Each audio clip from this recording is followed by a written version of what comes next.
Hindi naligtas paliguan at pangisdaan ang dagat sa ilang barangay sa Limay, Bataan.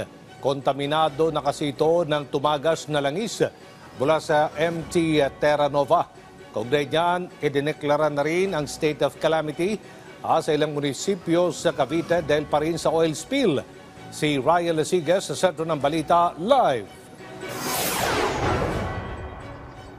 Aljo, lulan ng barko ng Philippine Coast Guard ay narating natin kanina yung ground zero kung saan lumubog yung MT Terra Nova dito sa Limay, Bataan. At mula doon sa area ay so far wala tayong na-observe na tagas ng langis. Pero ang provincial government ng Bataan ay hindi nagpapakakampante, lalo pat meron na mga barangay dito, Aljo, na hindi naligtas paliguan at hindi na rin ligtas pangisdaan. Kung kaya't inihahanda na ng lokal na pamahalaan ang ayuda para sa libu-libong mangingisda. Pinag-aaralan na ng provincial government ng Bataan ang pagdedeklara ng state of calamity dahil sa epekto matapos lumubog ang MT Terra Nova sa karagatan sakop ng Limay, Bataan. Sa ngayon daw ay nairekomenda ng PDRRMO ang deklarasyon ng state of calamity at hinihintay na lang ang pag-aproba dito. Sa pagtaya ng lokal na pamahalaan, Aljo, aabot daw sa 11,000 mangingisda ang maapektuhan sa oras na lumala ang sitwasyon dahil sa oil spill. Right now, sir, we cannot see that they are directly affected, but dahil nga may scare ng oil spill, yung ating po mga kababayan ay pwede matakot na mamili ng mga fish products natin or mga aquaculture products natin. Aljo, hindi naligtas paliguan at pangisdaan ang dagat sa ilang barangay dito sa Limay, Bataan. Kontaminado na ng langis mula sa lumubog na MT Terra Nova ang ilang karagatan sakop ng ilang barangay. Ito ay batay na rin sa water quality test ng Department of Environment and Natural Resources o DENR. Sabi ni Bataan Governor Jose Enrique Sandejas Garcia, 5 barangay, Aljo, ang hindi naligtas paliguan at pangisdaan. Nasa 5 to 30 milligrams per liter ang nakuhang langis at grasa mula sa water samples. Mas mataas yan, Aljo, sa nasa 2.0 milligrams per liter para ligtas paliguan, habang nasa 3.0 milligrams per liter naman para ligtas pangisdaan. Siguro the fact na it's above standard, may epekto yan definitely sa huli at sa tao. Sa kabila nito ay sa Limay pa lang may ipinatutupad na fishing ban.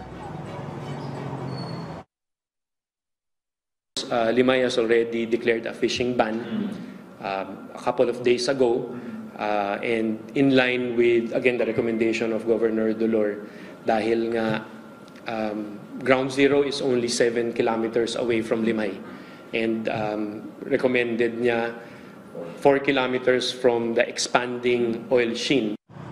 Samantala, Aljo, ang probinsya ng Cavite naman nagdeklara na ng state of calamity sa ilan nitong mga munisipalidad dulot ng oil spill mula sa Bataan. Ayon kay Cavite Governor Junvic Rimulya, kabilang dito ang Bacoor, Kawit, Noveleta, Rosario, Tanza, Naik, Maragondon at Ternate.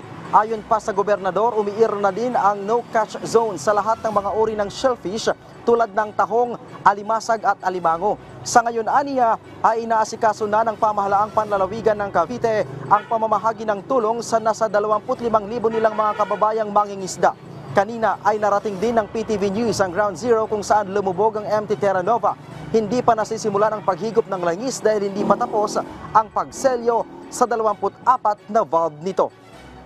Aljo, sa ngayon ay nasa 19 na yung nasa selyuhan ng mga salvor, kabilang yung mga tauhan ng Philippine Coast Guard. Isa sa nagpapahirap kasi, Aljo, yung malakas na current or kuryente sa ilalim ng dagat, kung kaya tagiging pahirapan. At bukod dyan ay binalikan din ng mga salvor yung dati nang naselyuhan ng mga valve at pipe para matiyak na hindi magkakaroon ng aberya sa oras na magsimula na yung paghigop ng langis. Pero ngayon pa lamang, Aljo, ay nakapwesto na doon sa area yung barko na paglalagyan ng hihiguping langis mula doon sa barko. Aljo.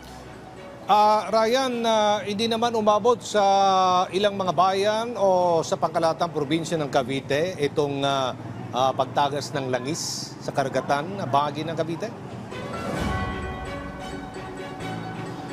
Well, Aljo, sa ngayon may mga reported na yung grupong pamalakayan nitong nakaraang araw pa lamang ay may mga pictures na na sinasabi na nakuha daw ito doon sa area tulad ng mga nakabanggit ko kanina like yung Tanza, yung Naik na may mga oil spill na daw. Pero kahapon nagsagawa ng aerial survey ang Philippine Coast Guard at kanilang sinasabi na wala silang nakita or kung meron man silang nakita, yan ay mga packet lamang na oil shins. Ibig sabihin, maliliit lamang na tagas ng langis yung kanilang nakita. Kanina may inirelease din na picture na bago ang grupong Greenpeace dyan naman sa may bahagi ng Rojas Boulevard at sinabi naman ng Philippine Coast Guard na hindi naman nila dinidiscount yung posibilidad na meron talaga pero tinitingnan dyan ngayon, babalikan nila para makita kung saan talaga galing yung mga napabalitang mga oil spill na yan. Aljo. Alright, maraming salamat Ryan Lesiges.